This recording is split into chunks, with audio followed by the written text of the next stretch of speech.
So, hey, Dutch. Hey, wait.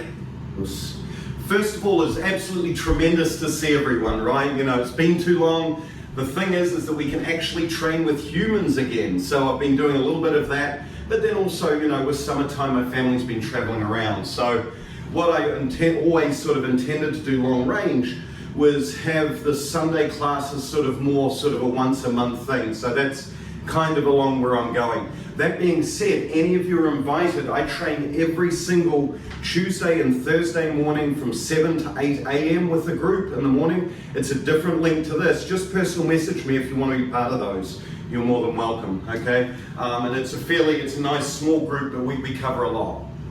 So please feel welcome.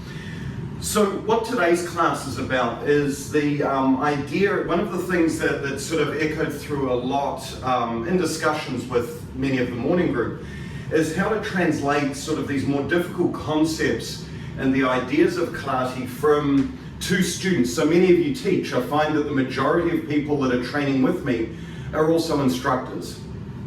And so, you know, how do we sort of get that across? And this is also prompted partially by a blog I've sort of seen, or a thing on Facebook, of course, where they're requiring something to be part of this larger sort of instructors thing, syllabi.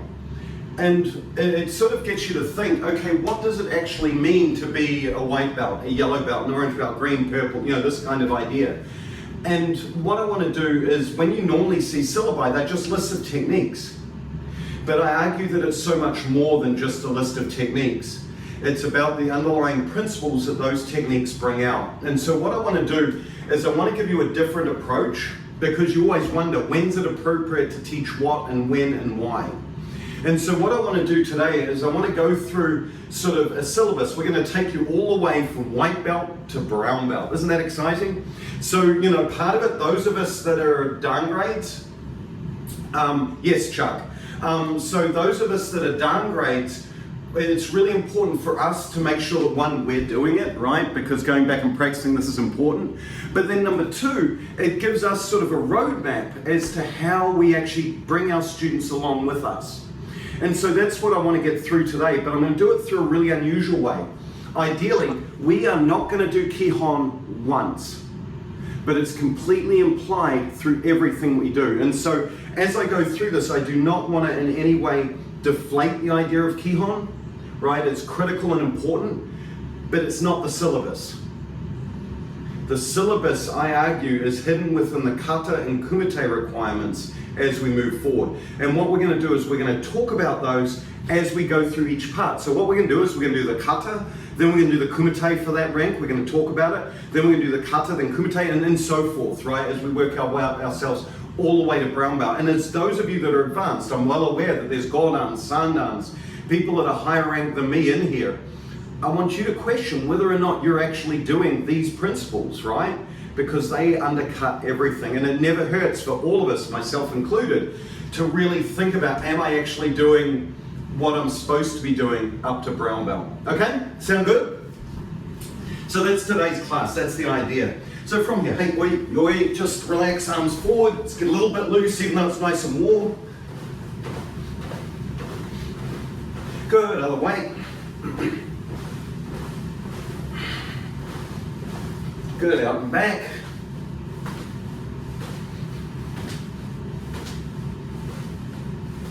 Good, out and in.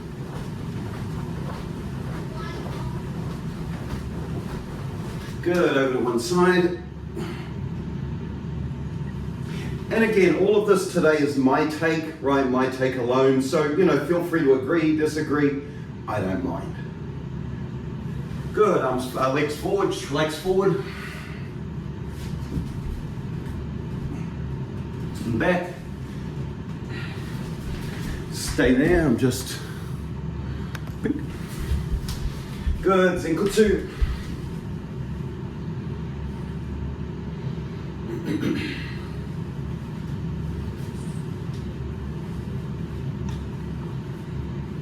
Ball foot.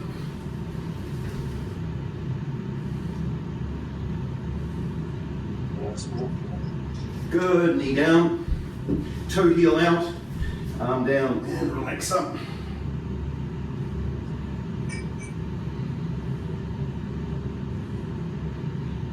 Good, over onto your heel.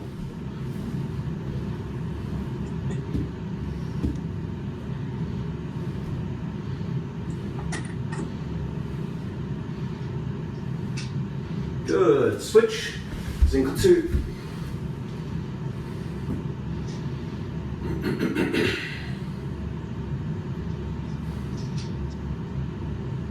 Ball of foot.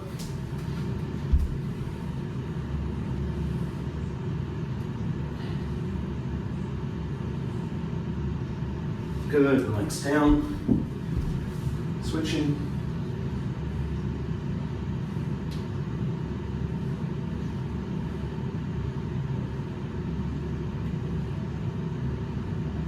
Good, switch over.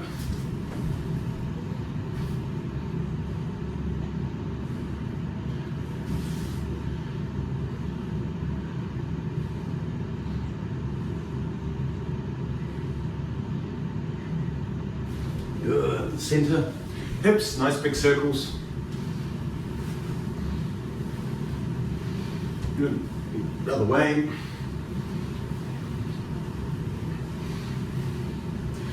Good, over the wall. Calf stretched out.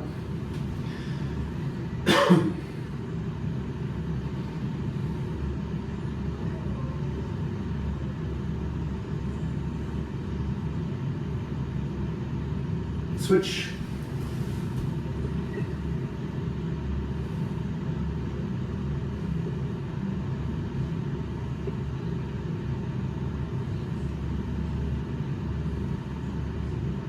And switch.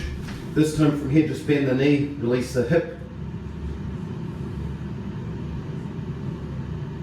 And switch.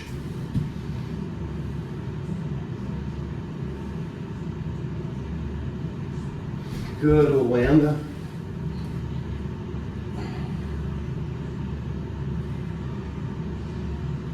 Switch.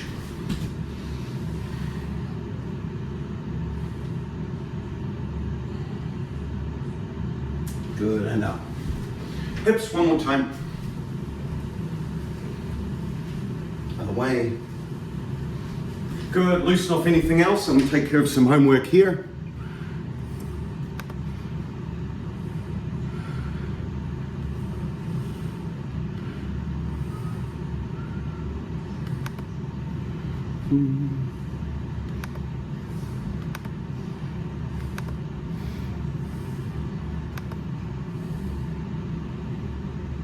Good. Okay, so let's get moving. So what you want to think about, or the way I think about karate training in general, Robin Riley once told me that really at the end of the day, the only test that matters, if you're looking at Q ranks, is Shodan. That's it. All the other colored belts, all they are is a way to pace someone to go through particular milestones to get to that black belt exam. And that's how I always imagine. I've always had it with that in mind. And for me, personally, there's a couple of milestone Q ranks that I really look towards, that I really think about. One of those is at the green belt level. The other one is as they're turning to brown belt level. Okay, and what I want to do is I want to talk about both those. That doesn't mean that all of them are not important, there's things, but those are two milestones, and we'll explain why as we go through. Okay, so let's start out. We're a white belt. Let's do Heian Shodan. So from here, as we go through everything today, I'm going to assume you know the Kata. I'm going to talk about what I actually want for the Kumites as we go. I'll just explain and demonstrate and teach those. The object here is to think about principles and not techniques.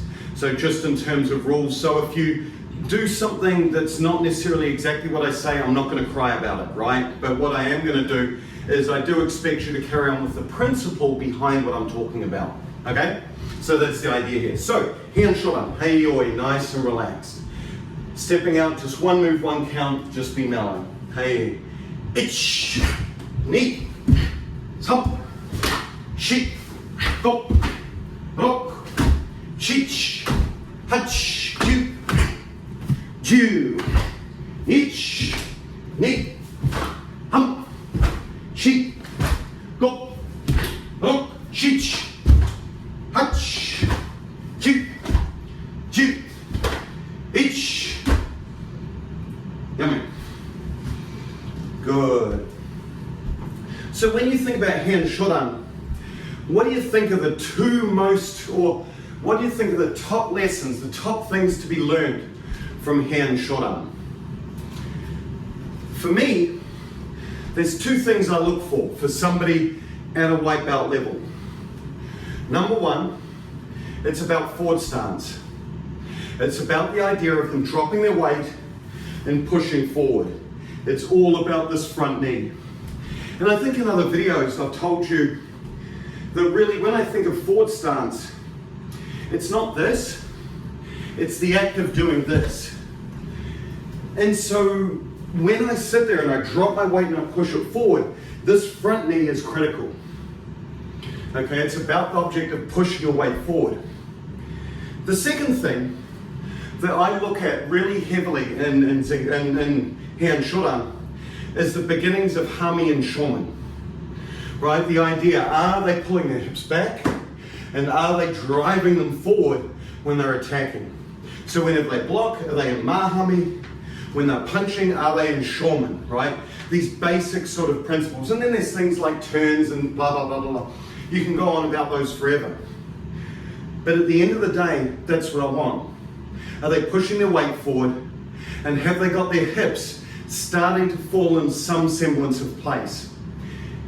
All of the other stuff comes, right? All of the other piece comes. So those are the underlying principles to these kata. So let's try it again. Hey, oi. Hey, ich, ni, sam, shi, go, rok, shich, hach, chu, chu, ich, ni, sam, shi, go, rok, shich, hach, chu, chu, ich. Yummy. Good. So when you think of driving forward, where do you think that comes off? Does it come off your front leg? Or does it come off your back leg? Which is the driver here? It's really about this push of the front leg, yeah? Right, when you walk, there's a swing, but then there's a push, a swing, and a push. And really what you want to help that individual think about is that idea that this back leg, as they step, it's not about sort of here, it's about here, this push. And it's introduced incredibly early. And here's the kicker. In my normal training, I encounter quite often third dans, fourth dans, who don't have that, who don't understand that fundamental importance of just the driving leg. Okay, and it's critical in your karate. And eventually, you know, as you progress with this, there's body timing, but we'll talk about that a little bit more later. For now, it's all about the stance and all about the hips. So from here, and again, the syllabi that I'm sticking to is the typical sort of JKA, ISKF, Kanazawa kind of syllabus of when and where things happen. So if in your organization it's different, that's cool with me, but I want to go through sort of the principles and why and where they're held for ours, at least the thought that I hope went into it when these were designed. So for here, the next piece is that the kumite is for us Sanbon Kumite, 3-attack sparring. It could also be Gohon Kumite, 5-attack sparring. We'll talk about the difference of those in a second. So how it works is we're all going to step back with our right, block with our left. We're going to do Sanbon, just because I can make 3 steps here and that's about it. Step back with your right, block with your left, garamarae, right? Called Jodan ikimasu. Okay, stepping forward, punch into the face 3 times. Ich, ni, sam. Good, standing up. So let me just ask, how many of you in the room just really thought about what you learned just in Heian Shodan, that drive of the leg, making sure that your hips are forward, right? This is important, right? Kata kumite, same coin. Now from here, we're going to step back with our right block with our left, making agyuke. Ready? Ich, ni, sam. Now gyatsuki. Good, enough. Now step back with your right block with your left, kamae. Called Shodan. Ich, ni, sam. Stepping up. Stepping back this time, soto, uruke. Ich, ni, sam. Good, and up. Good, so when we look at Sanbon Kumite, and quite often Gohon is actually introduced earlier, notice how every single concept from Heian Shodan is included here. Hami Shoman, stepping forward, driving with the leg. When you step backwards, the understand of using this leg to drive up, back, right? All of that is incorporated. The thing that this teaches on top of that though, is number one at this point, the length of your stepping stride. How far your stepping punch goes, how long your arms are, how long your step is. And more importantly, how big someone else's step is. Because at the end of the day, the person who controls Ippon Kumite, or Sanbon Kumite, is the attacker. You have to work with their distance. Whether a short stepper or a long stepper, you have to deal with that as a defender. And likewise, as you step into attack, you have to figure out what your correct attacking distance is. This sets that realm. It allows you to understand that as a beginner in the simplest linear fashion possible. So there is a critical importance for Sanbon Kumite. It's just not something you should stay with forever. Does that make sense? This plays a role. Remember, I'm a white belt right now. I have one right here. This is me, right?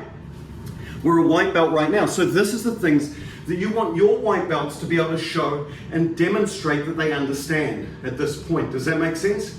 As well as the horrible just going through the pattern of movements. So with that, let's move on. We just passed our white belt exam. We're now yellow belts. We are freaking awesome, right? Okay, let's do Heian Nidan. So Heian Nidan is the next kata. Hayoi, ready? Ich, nisam, shi, go, shich, hach, chu, ju, ich, ni, sam, shi, go, oh, shich, hach, chu, ju, ich, ni, sam, shi, go, out. Yummy. Very good. So Heian Nidan is a very different kata. What do you think, what's the biggest thing that it teaches? And by the way, for all of you, you can use interpretive dance to show me. What do you think is the first thing and most important thing that Heian Nidan talks about? Back stance. It talks about back stance. So when you think of changes in distance, one of the easiest ways you can control that as a beginner is this. Here, and if you look at the blue line coming out of my butt, here to here. This has now changed my distance to my opponent a lot. And so if it's changed my distance, that also changes my timing. It changes how prepared or unprepared I was for that attack. It teaches me a way to load techniques to then be able to fire them out. Okay? This shows back stance. The act of instead of pushing onto this leg, of now pushing with this leg onto this one. And in this case, into a brick wall, which is that back leg and that back leg construction. That's what you want to see them demonstrate. The other piece, I saw another one of you, was making the double sort of block. Here, yes, engaging both hands in kumite. Why are the double-handed blocks involved in this one and not the kata before? The answer, in my mind, is that for Heian Nidan, you are completely unprepared. This is like a, oh my God, they're attacking me! Block. Just get your hands up. Whereas Heian Shodan, everything's cool. You see them coming, you're just going to turn and leisurely hit them in the scrotum. Right? This is the idea here. You have more time in Heian Shodan. Whereas in this, you don't. And if you notice, there's that urgency in all the techniques. The other thing that it shows is it also works on this idea of how do you create a forward stance when you're cramped for space. And what you notice is this is why there's the introduction of Gyaku Hamae, right?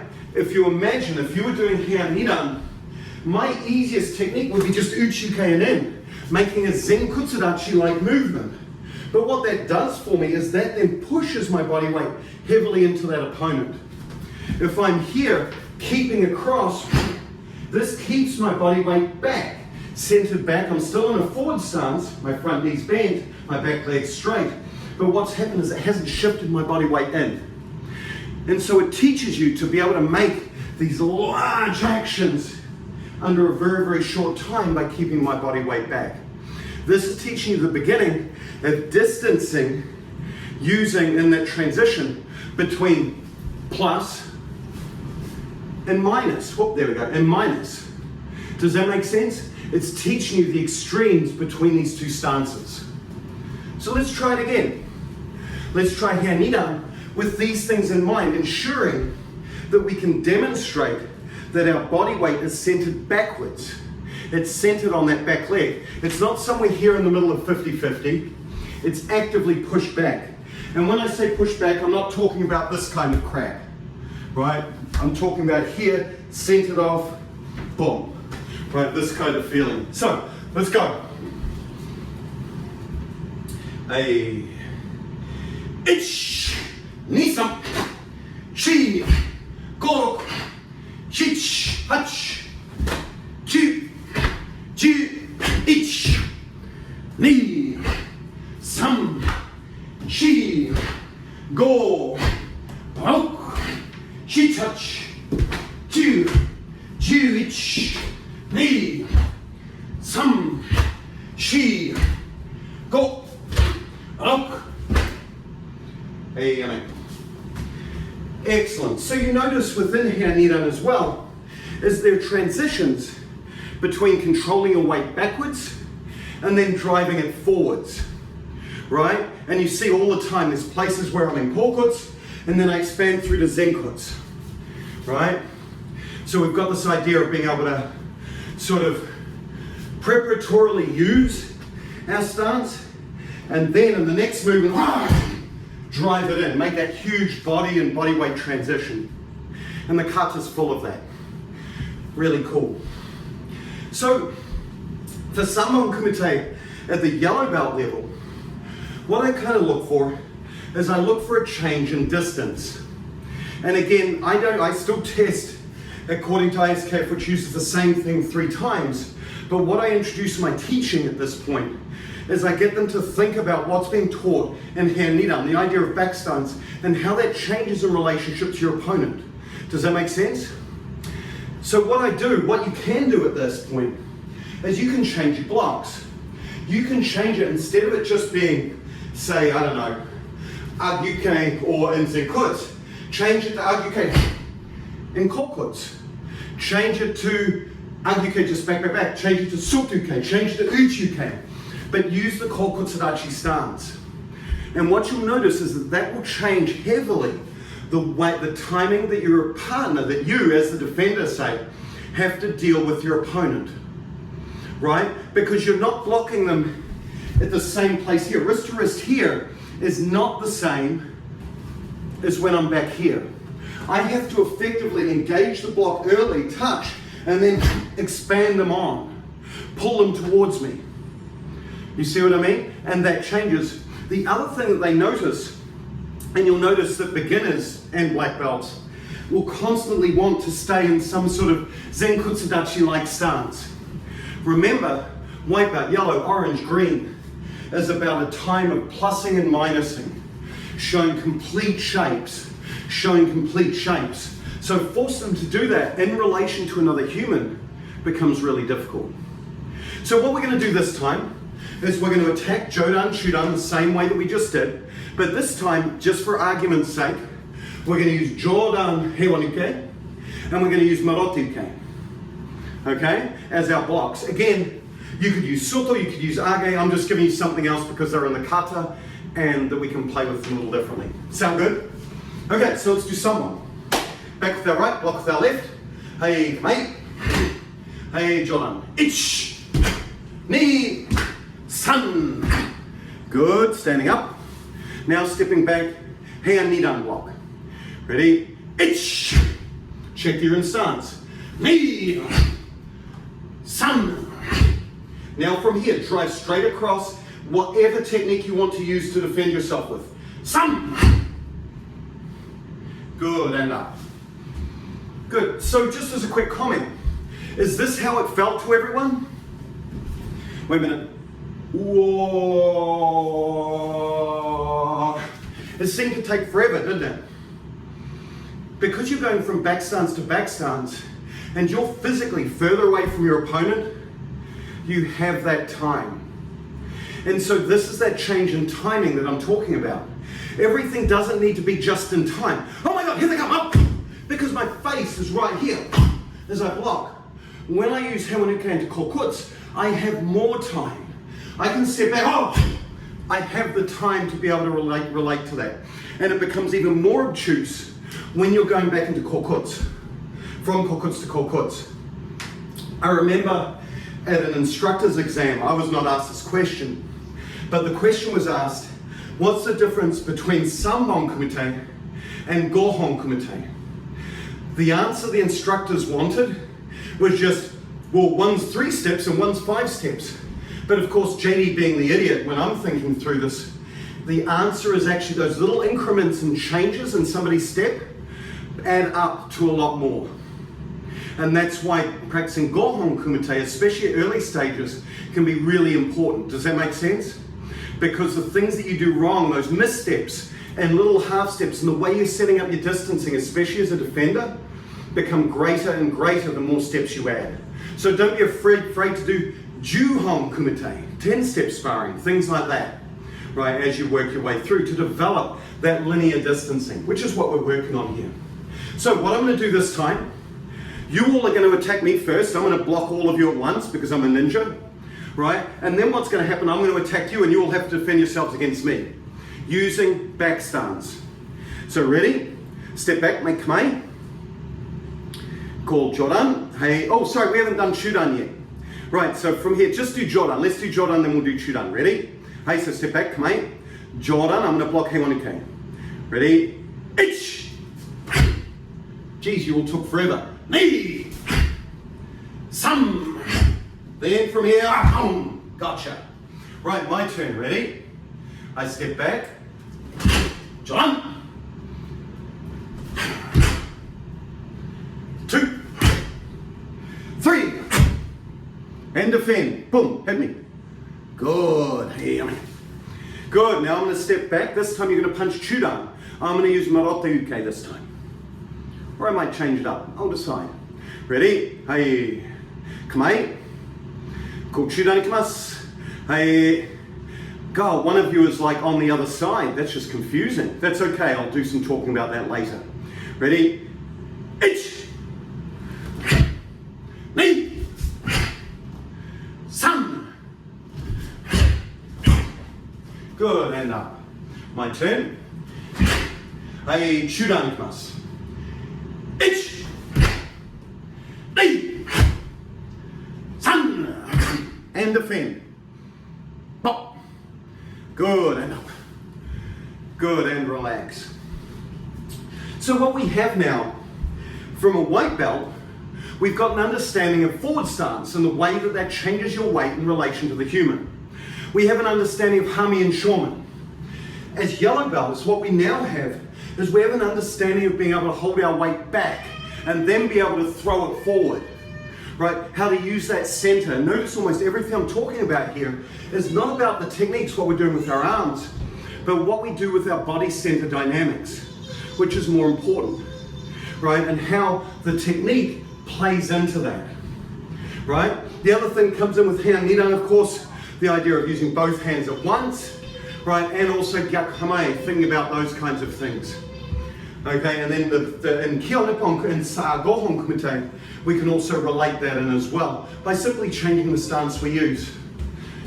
From here now, let's move into, now we're like past our yellow belt exam, we've now passed our orange belt exam. So now let's talk about the principles that come in with Heian Sandan. Hey,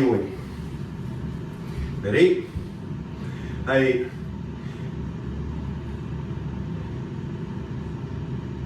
Hey, ich, ni sam, ich, ni sam, chi, go, oh, chi,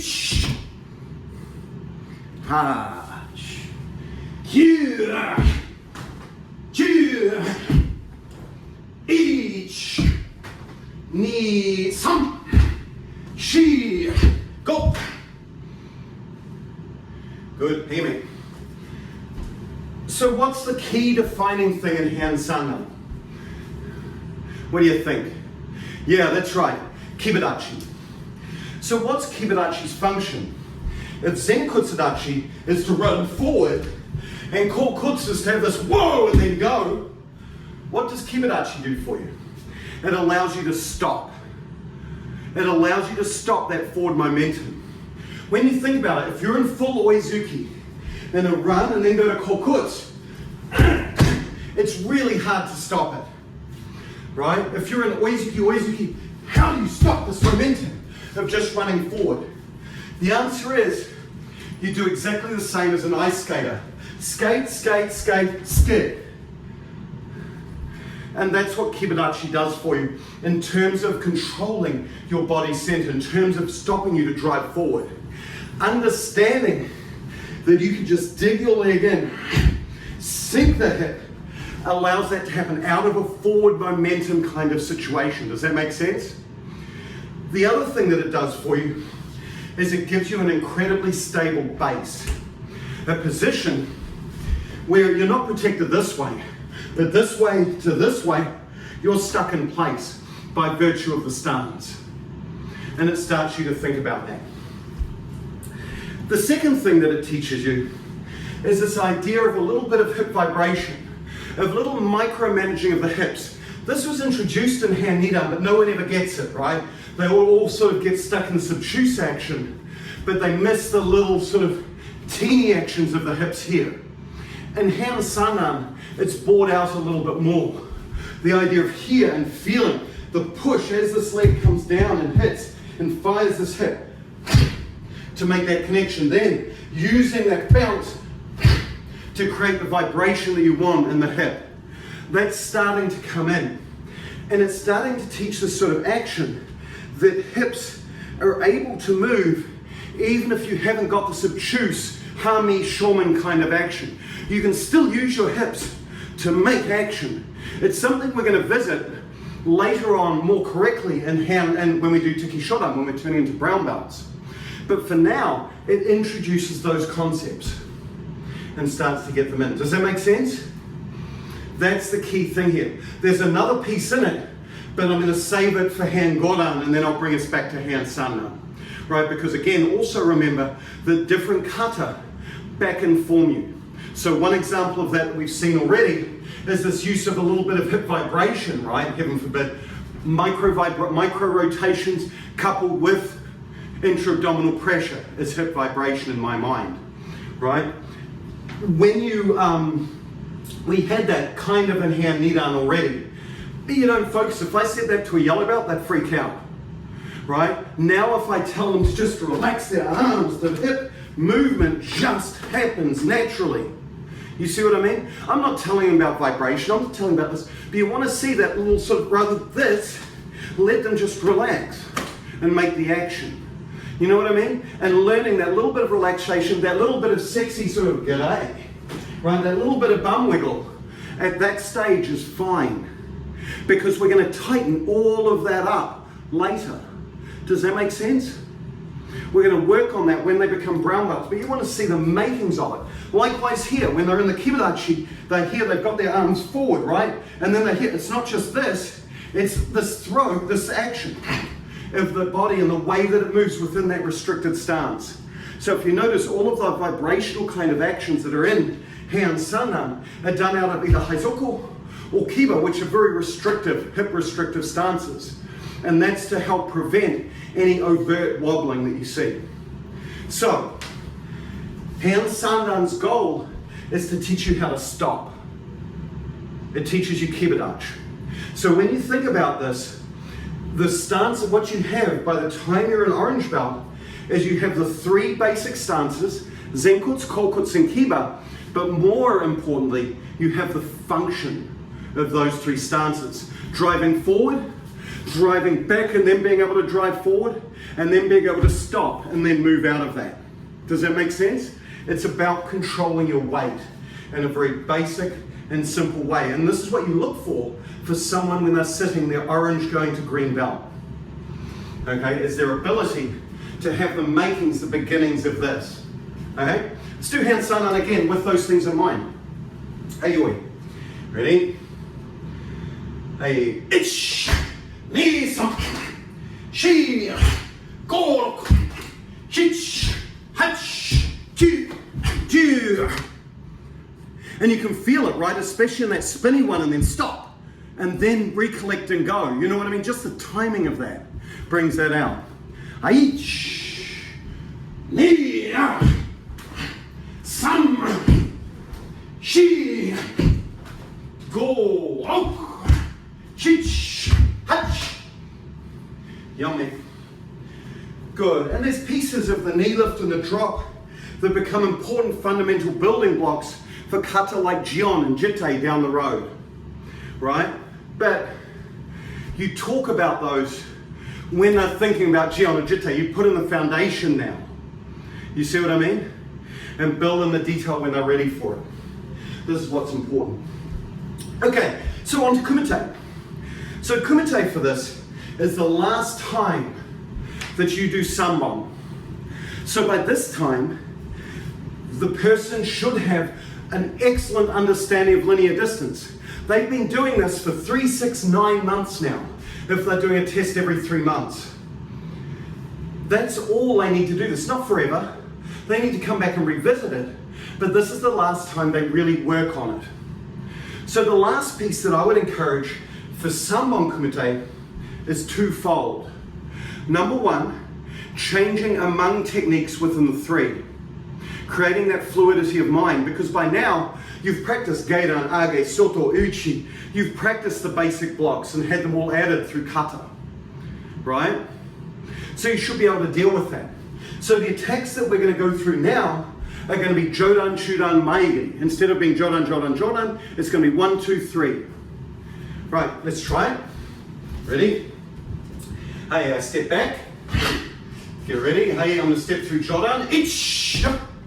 Step through Shudan, ni. Now Maigiri, san, ram, bam.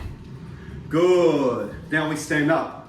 So now for us, now we're going to defend ourselves. What we have to freely be able to do is now divert between a Jodan attack, a Shudan attack, a lower attack. So, Age, Soto, Gedan, Barai are going to be the way that we defend ourselves, all in Zenkuts. Ready? Ich, ni, sam. Good, and up. Good, and as you make that transition, because you've thought about Kokuts and the way that it interacts, you're now also finally thinking about the idea of the defense of closing in on your opponent here. Not just rotating and being far away, but driving down and in, right? These pieces have automatically started to come into play because you have that foundational relationship between Kokuts, Zenkuts, the idea of driving in, right? All of that should be becoming more and more natural. Let's try it again. Hey, but we'll change up the blocks. Hey, get on my first. Ich. Right, Jodan, Shudan, Maigiri. Ich. Ni. Sam. Good. Now let's change it up and keep it in theme with what we've done before. This time, 1, 2, and then our last one, like out of Heian Sandan. Just block. And then drive in with whatever attack. All of them though in back stance. Ready? Ich, ni, sam. Then whatever technique you want. Hey, good. So you can see what this creates is this creates that fluidity among techniques. And again, I teach them this, I do not test them on this, but you can see why and how it fits within the curriculum of what we're doing, how it all interrelates. So now, the other thing that I want to work on is a little bit of timing. So you can do that really easily, right? With Sanbon Kumite, you can come in and go 1, 1, 2 with your attacks. Or you could come in 1, 2, 3 with your attacks. Or you could come in 1, 2, 3 with your attacks. Or you could come in 1, 2, 1 with your attacks, right? You can do that. But let's do something a little bit more interesting because it's just cool. What we're going to do is we're going to do this one step, then 2 steps, then 3 steps, but we're going to do some stuff in between. Okay, so this is an extension, just the same way Gohon Kumite increases that distance or shows where those distance goofs are coming in. This one will show where the timing goofs are coming in. So let's work with it. We'll attack first. Ready? So we're going to do our first one. Step back, come in, punch Jodan each, then step back Agyuken 2, then step back Oizuki Jodan. This is our first. Now we're going to do our second step. 1, 2, 3. That's our second step. Now we're going to do our third step of the 3. 1, 2, 3. And up. So see how what I've done is I've simply made 3 steps. 1, 2, 3. Does that make sense? Now we've just got to defend ourselves against that. So here's how this works. The defender's role is just the mirrored, right? So we step back initially, step back with your right, block with your left, Agyuke. Ich. Now step forward, Jodan. Now step back, Age. There's our first.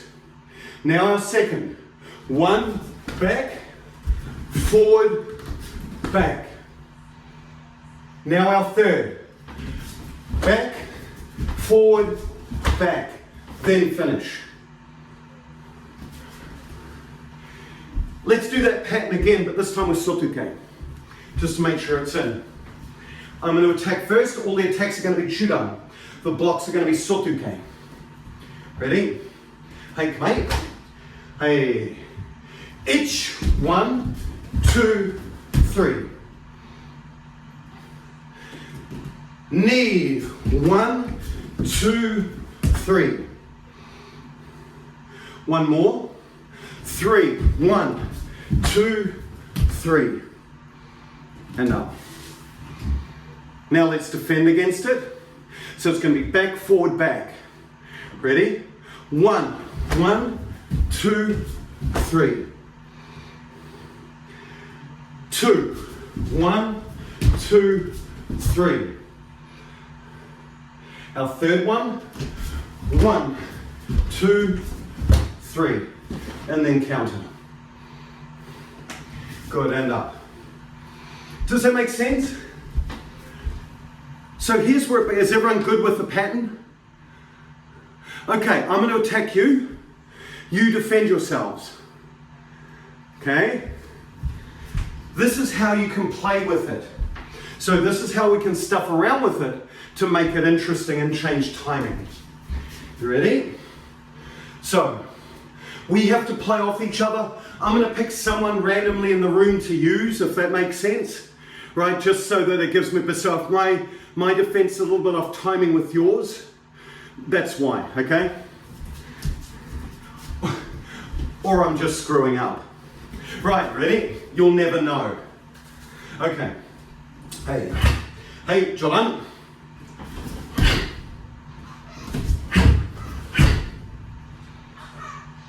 Ready?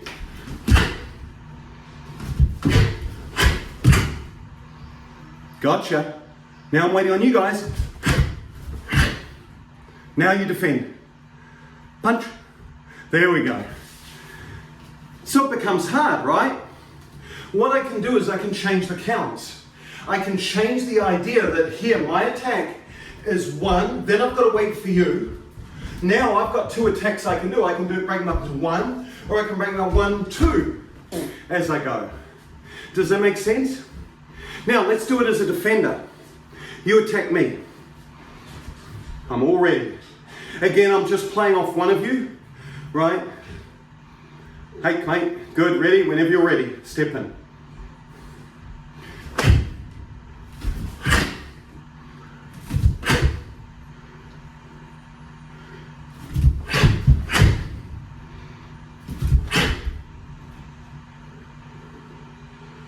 I'm waiting on you, Paulina.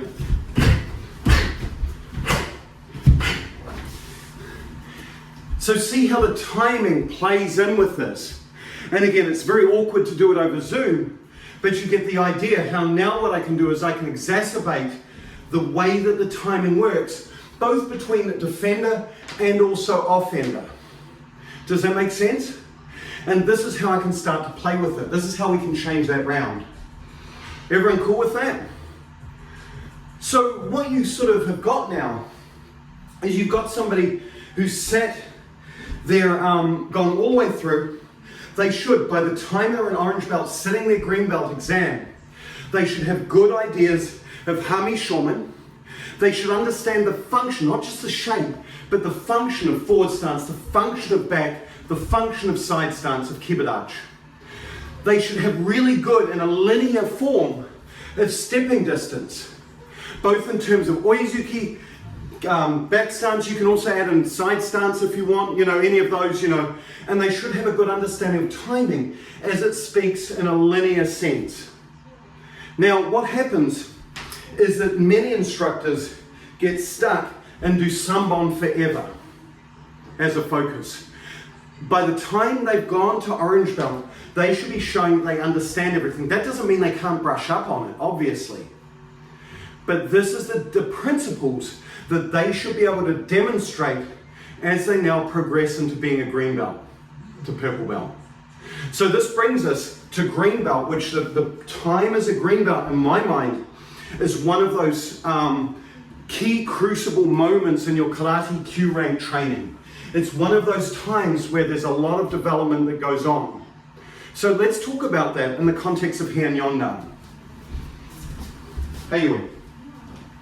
So remember what we know. We know the function of the stances. We've got a good variety of techniques. Agukes, sotos, heiwans, rakens, right? We've got some kicks, some maigiri and side kick. We've got things like that are sort of in. We've got gyaku hamai. We've got some semblance of wiggling our hips when our legs are together or when we're not moving, right? This is where we are. So let's now put it together. Let's figure out the pieces that are missing in our karate journey. We're 9 months into practice. Let's get to a year. Hey, Heian Yondan. Hey, ich, ni, sam, chi, go, ro, shich, hach, kyu, ji, ich, ni, sam, shi, go, ro, shich, hach. Yummy. So when you ask the majority of people who are coming up for their black belt, and you ask them, which Heian do you not want called on you? Generally the standard answer, unless you're a freakazoid, is Heian Yondan. You never want Heian Yondan because it's just freaking hard, right? Why is it? Heian Yondan is all about control of body center and the coordination of techniques. That's what it's about. It's about how you control this in relation to this in terms of timing and coordination. Nothing like it is in the first, you just look at the first move, the way that the JK does it. Here and expand with that action. You look at it here, where as a beginner, but even this part, but then as you're better and get better at karate, it ends up becoming fluid, right? That's a really hard technique to do and control it in freaking back stance, right? But even there's more places in it. Here, dropping down Zenkuts and then controlling your weight back. That's really hard. That body center and center connection is incredibly hard to do. If you don't have that, you end up, where am I? Ooh, here, if I'm here, then you end up with this. If you're not able to control this, does that make sense? And much less when you're doing the opposite. Bang, step in place, and drive. And then doing it the other way to drive. You know what I mean? This whole kata is about controlling this, timing techniques with the drive. You know what I mean? All of this. All of that comes into play for the first time with Heian Yondan in a complicated way, using, notice, back stance, forward stance. No kibas really in this, but you know, it's using that control. Does that make sense? And relying on you to be able to set in the stance correctly and being able to stop and move and control where this is going in relation to the hands with the timing that you want. And that's why Heian Yondan is just so freaking horrible. It also gives you ways where if you're out of control to like, oh, I can't connect here, now I connect late using the kosadachi. We've got a little bit longer to do it, right? All of that sort of in play and important. Does that make sense? Welcome to Green Belt, everybody. Let's do it again with those things in mind. Notice I'm not talking about individual techniques, am I? I haven't really mentioned individual techniques really anyway. They come along with the flow. If you understand these principles, it will flow through all of your karate. And that's what you're looking for here. Notice we haven't talked about basics or Kihon at all. It's all assumed. It all comes in line and it moves along with this. I think too often we focus on individual techniques too much and not the underlying principles behind the techniques and the functionality of those techniques. That becomes important. So Heian Yondan again. Hey, you eat. Ready. Hey, each. Ni. Sam. Chi. Go. Out. Shich. Hach. Kyu. Ha. Ju. Ich. Ni. Sam. Shi. Make sure it's in back stance. How many beginners throw this forward into Zenkuts? Ni. Sam. Shi. Go. Ok. Yummy. And so Heian Yondan's hard. But this you can see also in principle how fundamentally different it is from Heian Shodan, Nidan, Sandan. There's something different about this one. And again, if you look at it just in terms of teaching, for the first time, there's slow body actions. Why are they slow? Because it's 50 times harder to coordinate a slow action than what it is to coordinate a fast action. It's telling you from the outset, that's what the key to this kata is. Let's move on to the kumite. So the kumite for us, when you turn to a green belt, the attacks are very simple. The Jodan Oizuki, so it goes to one step, Kihon Ippon Kumite, and it changes from Jodan Oizuki, Chudan Oizuki, Jodan Oizuki, Chudan Oizuki, and that's it. So what's the fundamental thing that you get out of Kihon Ippon Kumite? What's the fundamental difference that it's teaching? It's teaching you to step back on angles. It's getting you out of the straight, linear thinking that you're used to, and now talking about making these changes, making these differences. That's the fundamental, most important piece here, is that. Does that make sense?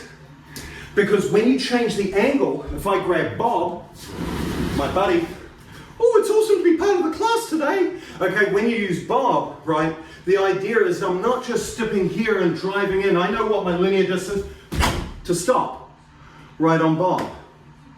I know what my linear distance is to knock bob into next week. Oh, right? I know right where that is because my linear distance is freaking awesome because of all the Sanbon Kumite I've done. But what does change is when I make an angle now to bob and I go to throw without shifting my feet, I'm off. My distance is off. I need to understand how to deal with those changes. And what I need to do at this level is understand how to keep, when I'm in Zenkutsu, when my hips are square, that I am right here with bob, no matter which angle I choose around him. It isn't going off or on. If I make kokutsu, here I block, whoop, or onto this side, say, and then I shift, whoop, I'm off angle. I must work to understand how to get it right and at distance every time. And that's what I'm thinking about, and adjusting my feet on the fly to do that.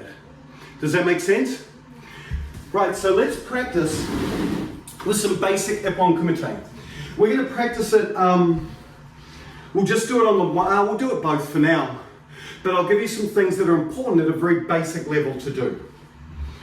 Okay, so the attacks will be Jodan, right side, Chudan, left side, and we'll leave it at that now. Then Jodan this side, then Chudan this side.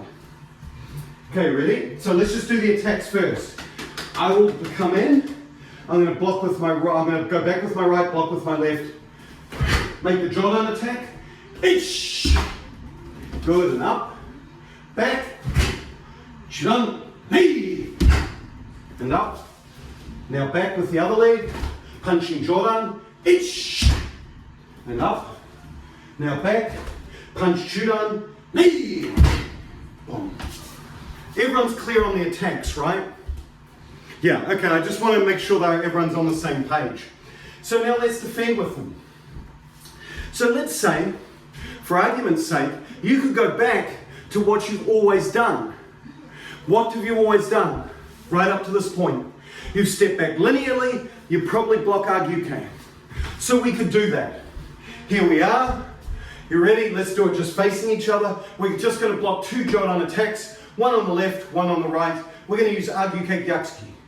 Ish! Knee! What's the advantage is, one, have you learned anything particularly new here? No, not really. Right? Why should you do it initially?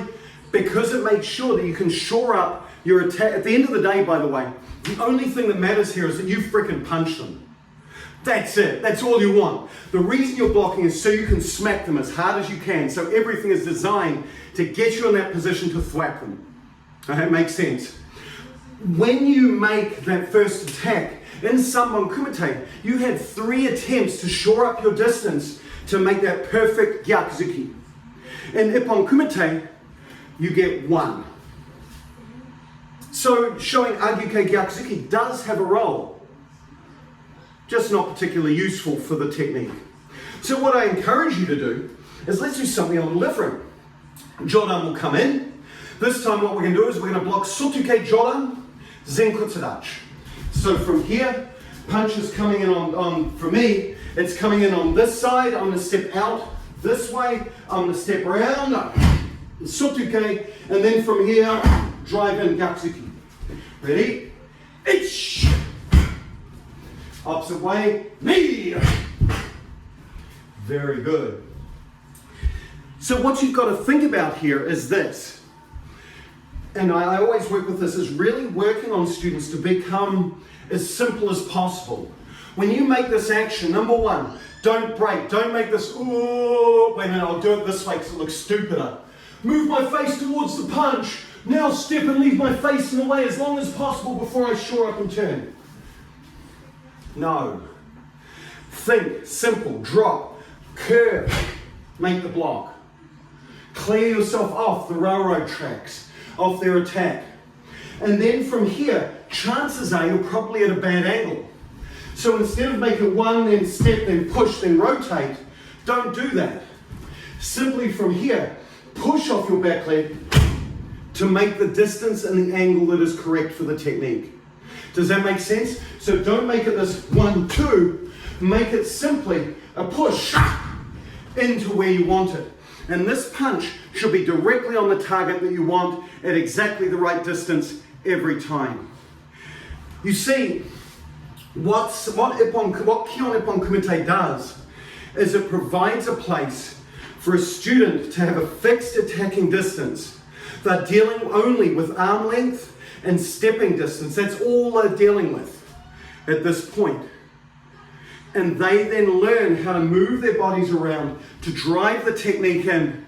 And the only distances they have to worry about changing is how tall their opponent is. Does that make sense? And when you're a green belt and you're trying to learn how to turn, that's really important. You see, when you go to Gohon Ippon Kumite, all of those micro distances now come into play. You don't want them to have to worry about that at this point. It's about giving them the confidence to know that I can turn. If it's their stepping distance, it's going to be here and go. You're working on literally the plus and the minus of karate. Not all of the micro changes that may be needed to happen, all the little shifts. Does that make sense? You want to make this as humanly simple as literally 1, 2, step, step. That's what you want to aim for with perfect distance, perfect timing, blah-de-de-blah. Make sense? Let's do Jodan again and go for that, those simple steps. Ready? Ich. Knee.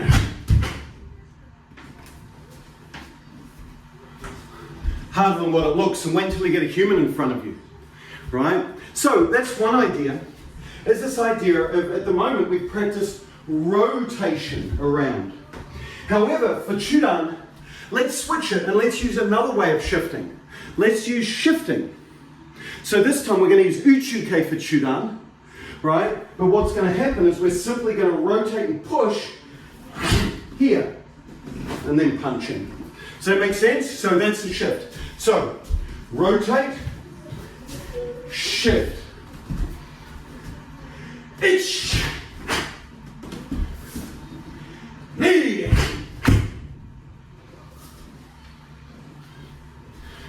And so the same rules come into play here, right? The same rules. But you can see all we're doing now is we've taught them to move their body, Now the other thing that can come in is say you end up with an angry person, or say you end up with wussy person. Here we go, wussy person, and I step in, and it's, it's like they're holding in a sneeze. And then you end up with another big angry person, who some of us may or may not know who I'm talking about, where they step in, right? They have to be able to deal with that as well. Again, fixed distance, right? Because they're starting from a fixed position. The thing is what you can deal with that is as you step and rotate, I can control the amount of my rotation. Wussy person, scary freaking idiot who's going to jump all the way through. I can control that with the amount of rotation that I use. Does that make sense? And so that's what you're after from them at this point, is being used to stepping off the line. Again, I'm only using 2 very simple evasive techniques. There's lots more, right? But we've only got an hour and a half. But I'm using those to help them get offline. Does that make sense? And control it in a simple sense. Let's try. Ready? Hey. I'm going to attack you. Ready? Hey. Jordan. Good. Shodan.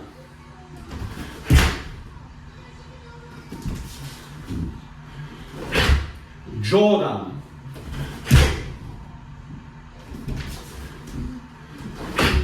Shodan. Good. And relax. So a couple little things, these are things that I'm a stickler about. This is still Kihon Ippon Kumite. So what I'm doing here is when I block and counter, I stick it there. I leave it and then I come up. This is not free fighting yet, right? It's about Kihon and use of basics and demonstrating that distance, so I leave it there for me. Does that make sense? When I go to Jiu, where it's free, then I might block, counter, pull out.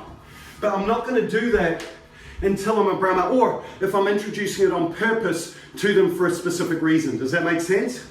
I keep this strictly basic because the goal here is to simplify everything.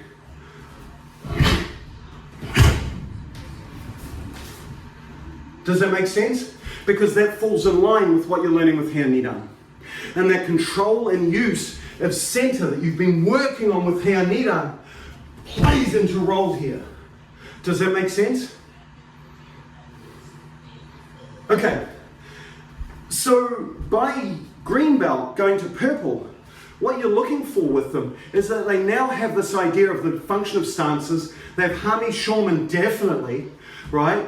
They have a good number of kicks, Kyage, Maigiri, good number of blocks, the 5 blocks, some version of kind of wiggle their hips when they're together.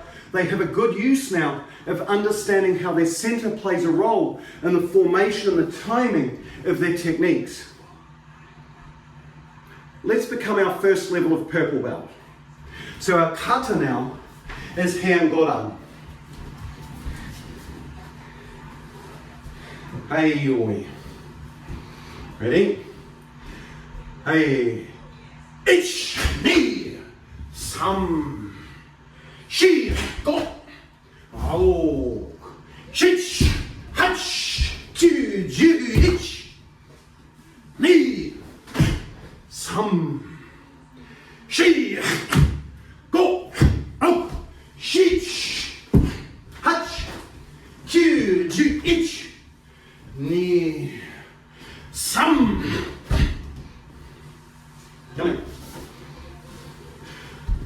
So Heian Godan is incredibly dynamic. That's the first thing. This one tests if you've got all the other parts right. Because you've got to have good center control. You've got to have good understanding of the stances and the timing of techniques. But here's the new thing it adds. Remember how all of us are told that your hips never lift and never drop in karate. They always remain at the same level. Well, as soon as I'm asked about that, I go, well, Heian Godan. Heian Godan is all about lifting and lowering your hips. It's telling you that this stuff about deriving power from dropping, you've done this already through all the other hands. But it's telling you now you've got a good idea of how to move your hips horizontally and control your weight. Now how do you control them across the vertical axis? So when you look at this kata, you're going up and down all the freaking time. Drop, push, up, drop, push, up, drop. Here, through. Now control, stop, push. Feed, round. 1, 2, up higher, drop, round. And then really controlling that forward and backward action. You see what I mean? It's talking about changing your height within your techniques and controlling that change and coordinating it. It's getting you ready for things later on, like Jion, to develop power out of those actions instead of, how most people do it. It's teaching you that development to start off with. So at the end of Heian Godan, you have everything culminating. You have this amazing use of center and these twisting techniques that are all through this. But you also now understand how you can derive power by lifting and dropping your hips as well as moving them around. And then you can bring that in to kata like Heian Sandan, where you saw it the first time. You see what I mean? Remember, the kata back and form each other. This is what I'm looking for, is that level of dynamicism in a purple belt going for their next level of purple using Heian Godan. That's what I'm looking for. That's the underlying piece here. So let's go through Heian Godan again. Ayoi. Ready? Hey, ich, ni, sam, shi, go, oh, chich, hach, ju, ich, ni, sam, shi, go, oh, chich, hach, ju, ich, ni, sam. Yummy. Make sense? So now what you have is you have this incredible use of all of these outward techniques. You've got how the stances work. You've got a wide variety of outward blocks and big fancy things like this, right? This is why Heian is called peaceful mind, because you have a lot of the outward portions of karate by now. Does that make sense? So let's move on. The Ippon Kumite in this case is now functionalized to include kicks. Yeah, you'll have to ask Mum. So what you have to do now is you now have to interrelate this into kicks, because the attacks change for purple belt. It's now Jodan, Chudan, and Maigiri. And I'm going to leave it at that for now, okay? So you add in the Maigiri. What happens is Maigiri distance is different. And it's the first time we've been forcibly kind of tested on blocking a kick. Easiest way is get out of the way, right? So we're going to defend it. What we're going to use is we're going to use Jodan Soto, Chudan Uchuke with the shift, Chudan Gedan Belay. But you can use really, any technique that you want to defend against the kick. It doesn't matter. I'm just keeping it simple for today. And I want to talk about some other pieces with the last bit in a second. So let's go through that, okay? We'll think about the 3 attacks, and there's going to be 1 layer of difficulty that I'm going to add on. Okay, ready? You know what the attacks are. Let's block Jodan. Each, 1, 2, and keep it simple. Now Chudan, Uchuke, use a shift. Knee, then up. Now Gedan Belay. San, then shift. Now other side coming in. Sotuke. Ich. Good. From here now, Uchuke. Knee. Let's just for fun make Gyaku Gedan Belay, but we're going to use a rotation. San. Right? The thing I want to get at is you're free. I'm just using some basic techniques to illustrate my point. But don't be afraid to use different techniques. Just make sure they match the rotation or the shift or whatever you're doing. Right? So that's the first point, is just dealing with kicks. The second thing though, is what I encourage you to do now, is introduce the idea, the same way you did in Sanbon, introduce the plus minus aspect of the stances. So this time, we're going to make the blocks this time, instead of them being in Zenkuts, make it all the way around, and then drive your body weight back in. Again, those of you, and you can look at some of my older videos, I've got ones where I'm here, 1, 2, right, and all of this kind of stuff. I could have added all those in, but those who are not used to training me would have been just left in the dust. I'm keeping them to basic techniques, but do not be afraid to use whatever you want. Just think about the principle behind it. Okay? So this time, convert for the first 2 into Zenkuts. For the last one with the kick, I want Nikawashi Dash. And I'll demonstrate it before we do it. Okay?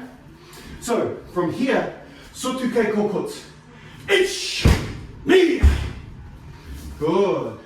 Now from here, Uchuke into a shift into Kokuts. Ich, ni. Now from here, Gedan Belay, I want you to shift out same side, just a shift, Nikawashi Dash. San, shi, and up. Kokuts, Kokuts, Nikawashi Dash. Ich, ni.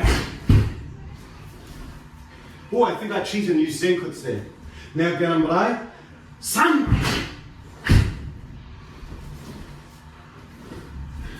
And you notice even just stepping without an opponent, it's really hard, isn't it?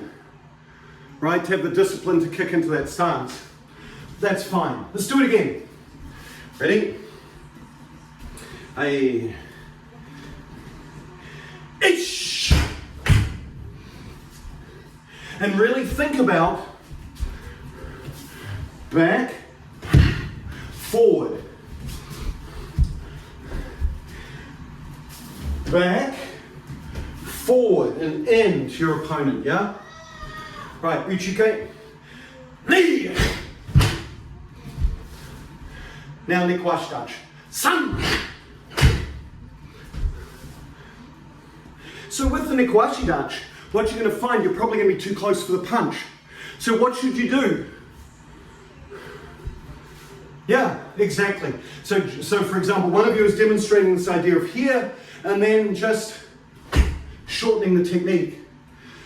Don't do this to get Gyakutsuki because you have to throw Gyakutsuki. Always keep the drive of the center and shorten the technique to whatever it needs to be. Does that make sense?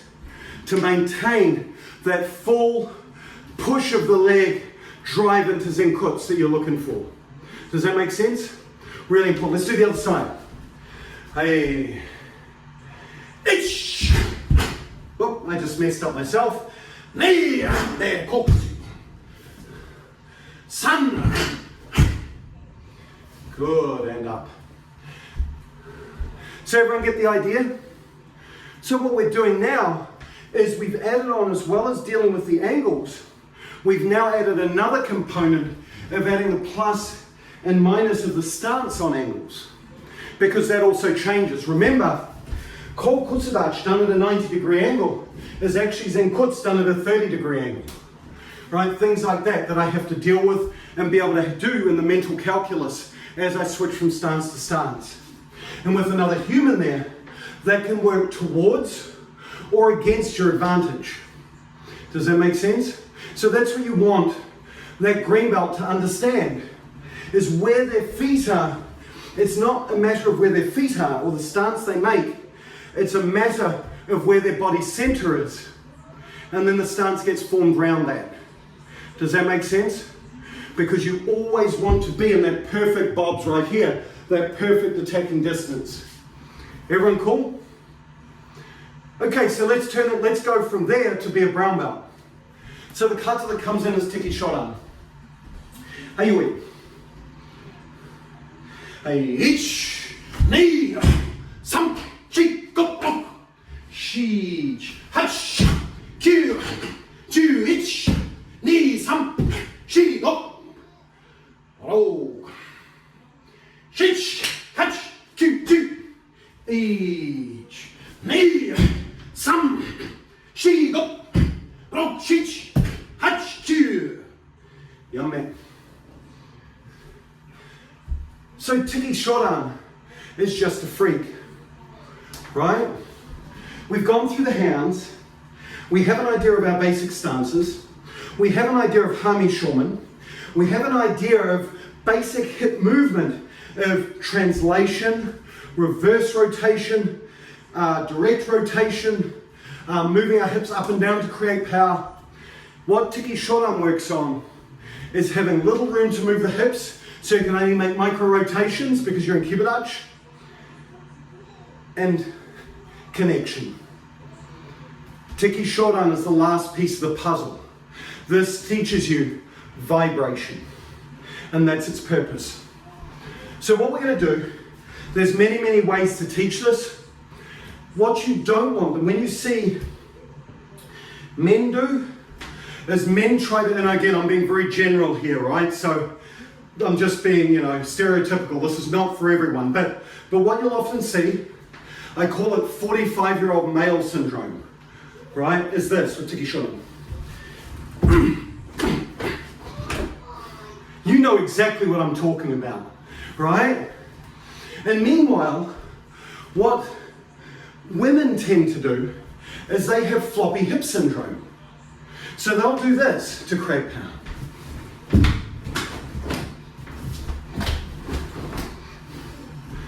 Right? Both of them are correct, But what you've got to do is you've got to now center it to here. Does that make sense? They're both trying to do, and what you need is you need the 45-year-old male to do more of this, and you need the woman to do more of this. You know what I mean? And you need them to connect together. This is how I work with my students to do that. Okay, and we're going to do the kata just once this way. This is a training aid. This is not how you do the kata, but it's a method to help both those syndromes. Ready? Push up, push down as hard as you can. Keep that pressure on. Keep it on. Lift. Now expand out as hard as you can. Turn this hand over hard. Turn round in the elbow. Turn it. Squeeze this all back. Now let it go. Now push forward and back as hard as you can. Now let it go. Push up, push down as hard as you can. Now let it go. Now squeeze it out. Turn this over and pull it. Now from here, push, feel, turn, screw it all down as hard as you can. Keep that pressure on, step across. Now let it go. Now squeeze it the other way. Turn, turn. Now let it go. 1, 2, 3. Now push, up, push down, hard. Keep that pressure here, don't let your center move. 1, then push it across. Push up, push down, hard. Then lift, push it across, hard.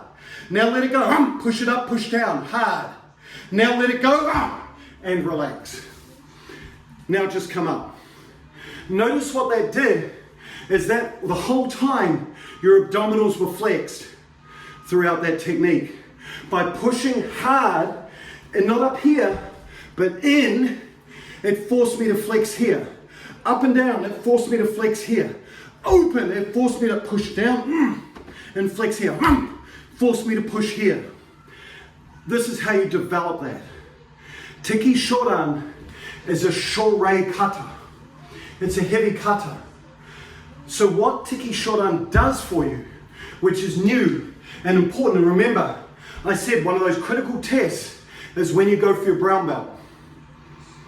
What this does is this now adds from all the external stuff that you've been doing, it now adds the internal piece of your karate.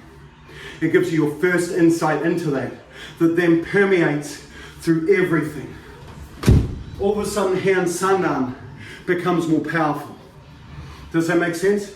Because of the work you do in Tekki Shodan. Really, really, really important. And often we don't focus on it long enough. Okay, so now let's move from here to the last time we do Kihon Ippon Kumite. Basics. So this time, what you've got now is 2 things happen. One, you've had this happen, you've had it added actually before. I just didn't talk about it because it didn't fit my narrative. But in Kanazawa's, they add Yokogiri Kyo Kekomi and Mawashigiri. What you've learned all the way up to here is you've defended against Oizuki, Oizuki and Maigiri, and all those pure self-defense people go, man, you know, that's no good because who would ever attack you with Oizuki?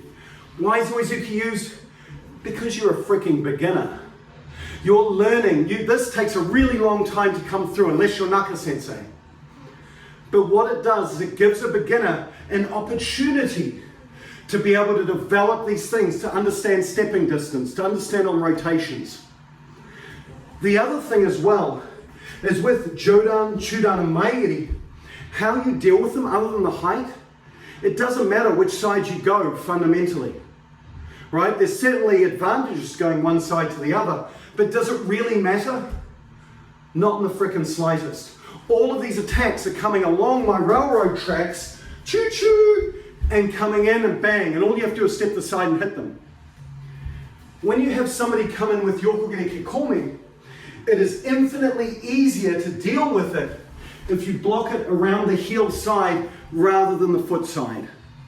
Secondly, when you deal with Mawashigiri coming in, you do not want to go this way for a kick coming in that way. Does that make sense? You don't want to walk into it because you will wear it and it will knock you out. Right? Almost universally, you want to rotate away from where the attack's coming. Does that make sense? So for the first time, This is introducing the idea of having to deal with having to step to one side or another, whereas the others are more forgiving. Right? And then everything else that we've talked about before, right? Dealing with this idea of rotating, stepping, blocking. How I'm going to do this is I'm simply going to attack you. Jodan, Chudan, Maigiri, Yokuire Kikome, Moashigiri Jodan.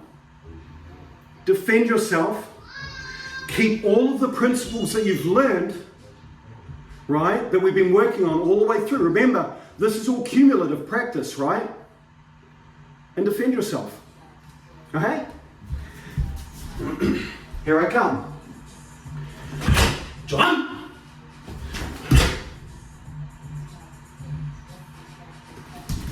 And remember, make it as simple with whatever you use. Make it simple. You can use whatever you want. But make it simple. Does that make sense? Notice I haven't gone to fancy ones. All those exist. But the principles of what we've talked about are universal no matter what. We're going to start from the top again because some of you, I just punched you in the face. Right, ready? John. And keep it simple. Keep sunshin. Keep that feeling of just there. John.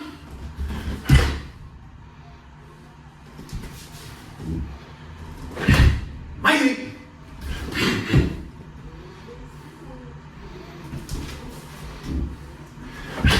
Kikome.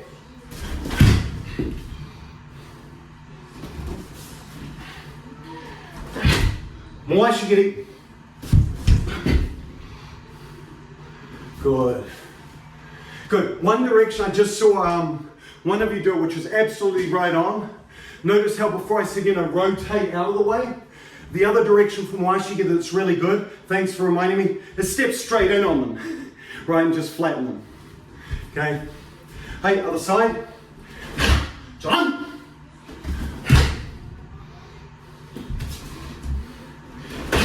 John.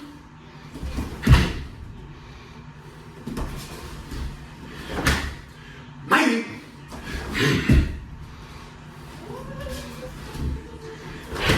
Kikome.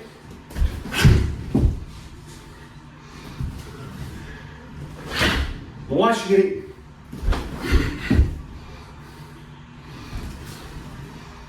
Hey, so what you have, for me, someone becoming a brown belt is a big deal. By this time, what it means is that they can step onto a floor in any dojo and do free sparring. And they need to know how to defend themselves. I introduce, what we've done today is the Kihon, right? The simplest way you can do it. But I've introduced some elements of free. I've had them start doing Jiu-Ippon and things like that, but it's not been the focus. What I've focused on in today's class is what I focus my students on, right? And notice I'm using a lot of me's and my. This is my opinion. Everybody has one. They also all have a, so let's take my opinion with that grain of salt.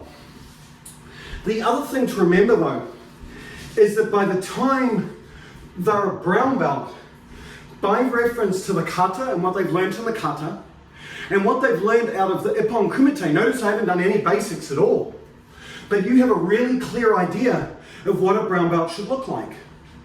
They should have a good array of techniques in their arsenal. They should be able to make the shapes of all those techniques. They should have a good understanding of Hami, Shomen, Gyaku Hamai. They should have a good understanding of body center and timing. They should have a good element of when to come up and when to down and how do you move that dynamically. They should have a good understanding of the beginnings of hip vibration and how to connect their techniques strongly. They should have a good idea of linear distance no matter what size human they come across. They should have a good understanding of angular distance no matter what technique or whatever comes in. This is what a brown belt should look like. So if you notice, they have all of the principles underlying their karate that now allows them and has prepared them for floating distances, for Basaidai, for Kankudai, for Empi, for Jion, and those principles that are there. The speed by which you move people from white to brown belt depends not on the color of the belt and the ordination, but on their ability to demonstrate those principles to you. That's what I look for. So when it comes to basics, why do we even have Kihon? The reason we have Kihon partially is repetition. Learn the muscle memory going up and down the floor. Learn how to rotate those in. But the Kihon part of the syllabus isn't telling you about the karate they must know. I argue that it's all in the Kumite and the Kata. And the Kihon simply provides the repetition to allow them to get to that. And that's why it's critical, fundamental, and important. But it doesn't provide the keys to the syllabus. Okay? So this is how I think of it. Take what you will. I hope you enjoyed today. Let's cool off a little bit. So arms forward, arms backwards, just rotating. And again, within at least our organization, when you do instructor exams and things like that, you never hear what makes a yellow belt, what makes an orange belt, what makes a green belt. And, you know, it's individual for every person, right? To me, it's seeing these individual principles starting to come about. That's what I look for. It's not whether or not they make the most beautiful zenkuts, it's do they understand that they're driving off the back leg and pushing in, right? It's those kinds of things are what I'm looking for. And I encourage you to do the same. Switch. Good. Hey, from here. Subdach. Hey, hey. Yes. Thank you all very much. Hey, it was awesome to see you all after so long. I feel like I've grown and aged.